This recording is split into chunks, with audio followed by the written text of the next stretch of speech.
Samsung Odyssey G9 OLED. 2500 apmēram vērts monitors, kurš ir lielisks, bet arī ar lietām, kuras ir noteikti jāņem vērā.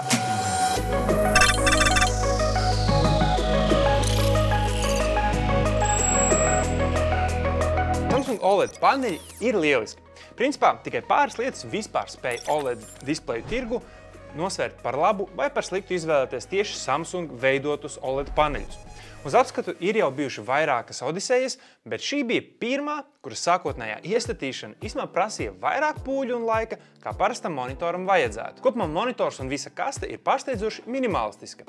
Viena kāja, viena laiva, šī te gruntīgs barošanas bloks un pāris vadi. Viss. Šis skaitās, vai vismaz iznākšanas brīdī, bija pasaulē pirmais 49 colu OLED monitors. Jā, nevis TV, bet monitors.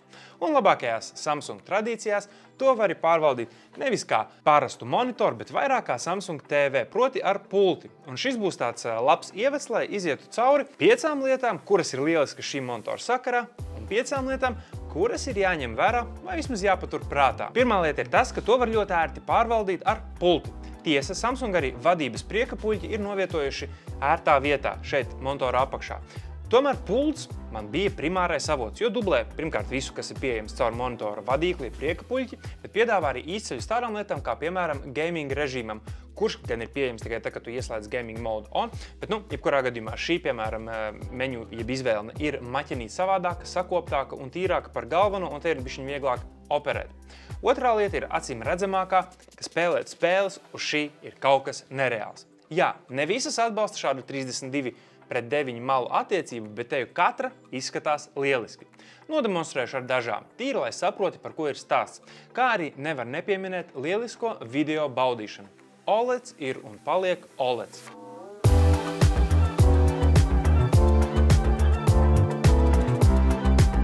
Trešā lieta ir tā veiktspēja. Pirmkārt, bilde ir teju perfekta. Tā kā tam nav nekāds local dimming, tad visādas izplūdušās kantes uz tā īsti nevarēs redzēt. Kontrasts attiecīgi arī ir perfekts. Tiesa, kā visiem OLEDiem, gaišās telpās melnais kļūst vairāk par tādu, lilīgu tonētu melno, jeb Jānis par to nosauca par brunganu. Bet tā OLEDam ideālos apstākļos nevar vēlēties neko vairāk. Bildi var principā saskatīt no jebkura leņķa vienādi skaidri. Tā refresh rate ir līdz 240 Hz, un šis HD OLEDs, lai arī nāk ar HDMI 2.1, ir faktiski 2,27 colu 1440p monitori sabāzti kopā. Un kā 1440p monitoram, tas nevarēs gluži attēlot 4K 120 fps, bet visas citas izšķirspējas mierīgi. Vienīgi konsoles neatbalsta šādu te ultra platleņķa monitoru. Tāpēc ar PlayStation vai Xbox konsolēm rēķinies ar melnām malām sānos, nevis visu aizņemtu ekrānu. Tiesa, arī Diablo man radīja šādas melnās malas pēc CSGO, gan pa visu ekrānu, ļoti skaisti. Un kā jau OLEDs, tas ir arī ātrs. Tā reakcijas laiks arī ir ātrs un vispār spēlē un priecājies. Ļoti svarīgs punkts, kas arī ieņem 4. vietu, ir tas, ka šīs īstenībā nav smags monitors priekš sava izmēra. Tā dizains ir fantastiski plāns, viegls un es pat teiktu, ka gracios. Jā, tas aizņem daudz vietas, bet kāja ir plakana un, ja tā nepatīk, liec piemēram uz vēza stiprinājuma un principā tikai lietošanas vaina. 5. lieta ir vispār tā kopējā sajūta. Principā pats skaļruņi bija pietiekami skaļi un baudīt kādu filmu bija, es pat teiktu, diezgan superīgi paklau.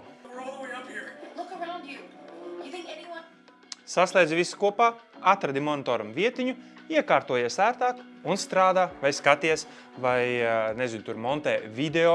Ja esi, piemēram, kāds video montētājs vai vispār produktivitātes un multitaskinga nazis, tad šeit vietas pietiks visam. Un visu varēs saskatīt un viss būs lieliski. Picture by picture režīms ļaus sadalīt ekrānu, kā nu vēlies, vai ir nepieciešams. Tiesa, šis arī ievada otro daļu, jeb lietas, kuras paturēt prātā. Pirmā ir tā, ka šim atšķirībā no Neo G9 ir 1800R izliekums, kas to padara īstenībā mazāk aptverošu. Neo G9 savukārt ir ar 1000R izliekumu, kas sniedz iespēju pārāk galvu negrozīt, lai visu saskatītu. Ar 1800R tomēr nedaudz acis velk uz malām, lai visu varētu saskatīt. Otrā lieta bija jau manis pieminētā Tizen izvēlne un vai vispār monitora paša saslēgšana. Izvēlne joprojām ir pārāk komplicēta priekš monitoriem. Jā, Tā ir vienota caur visiem Samsung televizoriem un monitoriem, bet tā mēdz sagādāt zināmas galvas sāpes. Piemēram, kad šo pirmo reizi slēdzām klāt, visas ierīces to atpazina, bet monitors neko nerādīja. Kamēr nebija iegājis tur kaut kur iestatījumos, kuros arī īsti nevarēja tā vienkārši ieiet, jo vienkārši nerādīja monitors, un tad tev bija jāiet pie pašās beigās vairāk iestatījumiem, vai arī vienkārši paturot tur home pogu tāpat līdz tiem nonākt, un baigā čakarēšanās. Un tā, kad tur beigās nonāca, tad tev bija jāiespējo dažas lietas, lai viss varētu normāli slēgāties. Un tam nevajadzētu būt tik sarežģīti ar monitoru. Televizoram varbūt jā, bet nē. Kur ir vienkāršota pāris klikšķu pārslēgšanās starp ierīcēm, neejot te iekšā, piemēram, monitorā? Kāpēc ir ar šo te prieka puļķi jāmēģina iet pie source, un tad tu tāpat nonāc kaut kādā atkal izvēles tipa paveidā? Paturpinot šo tēmu, bet izceļot kā atsevišķu punktu, jāmin savienojamība ar, piemēram, MacBookiem. Samsung monitori turpina niķoties ar M1 un M2 Apple laptopiem.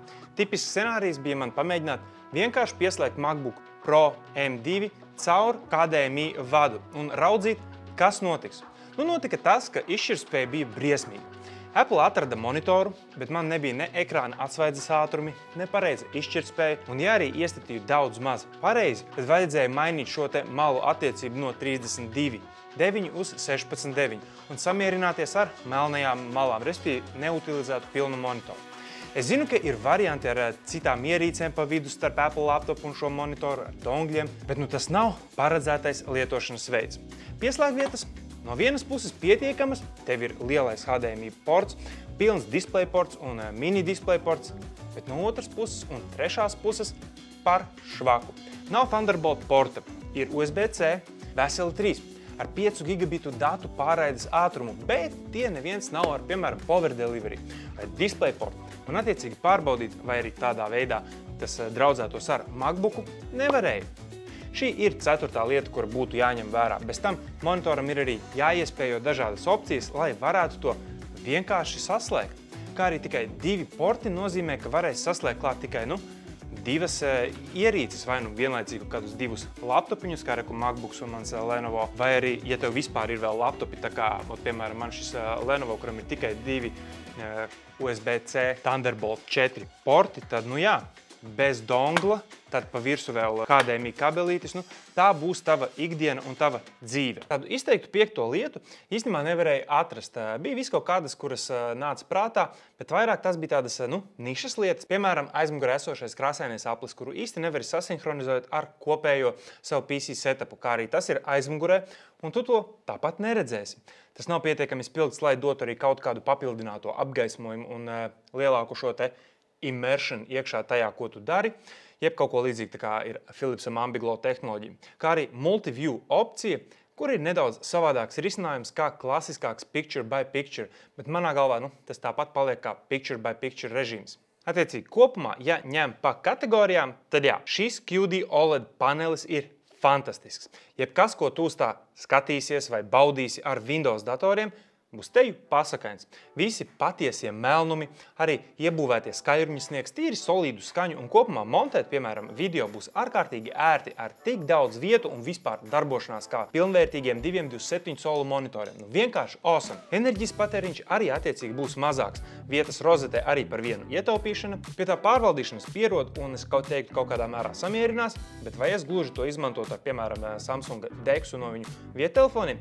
Īsti nē, Mac lietotājiem, bez pārveidotājiem un dažādām virtuozām darbībām šis sagādās pietiekami galvas sāpes. Vidēji Latvijas veikalos jārēķinās ar aptuveni 50 eiro pārējais kabeļiem, kuri varētu arī sniegt dažādus rezultātus, bet izspiest pilnus 240 Hz no MacBooka būs izaicinājums. Bet to visu sakot, ja esi Windows ierīču lietotājs, principā tikai ar pāris klupieniem sākotnējā uzstādīšanā tu tiec pie lieliska sabiedrotā, kurš gan pats spēj dalīties pa dažādiem monitoriem ar picture by picture vai to multi-view režīmu, gan sniedz pilnu baudu spēlēt. Ikdienas produktivitāte, kas šķiet, kad ar vienu monitoru ir par īsu arī, un vienīgi video būs ar melnajiem sāniem, jo tiem ir dabīgais ekrāna platums lielākoties 16:9, jeb malu attiecība nevis 32:9, kā šim te divreiz lielākā.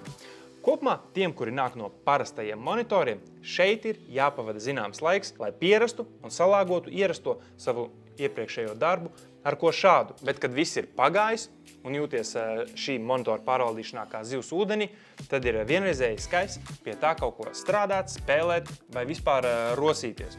Ja man jāvērtē tās stiprās puses, tad viennozīmīgi viss, kas saistīts ar attēlu kvalitāti un gamingu, ir top līmenī. Tas ir ātrs 240 Hz OLED panelis ar zibenīgu pelēks uz pelēku reakcijas laiku un diezgan iespaidīgu MPRT reālo zem 4 milisekundēm. Viss izskatās lieliski. Produktivitātei? Jā, bet ar saviem ierobežojumiem. Un tikko man atkal Diablo 4 nomira. Draņķīga spēle, galīgi nav optimizēta, bet jā, kur es paliku? Savi ierobežojumi, kurus jau minēju Mac datoru saistībā.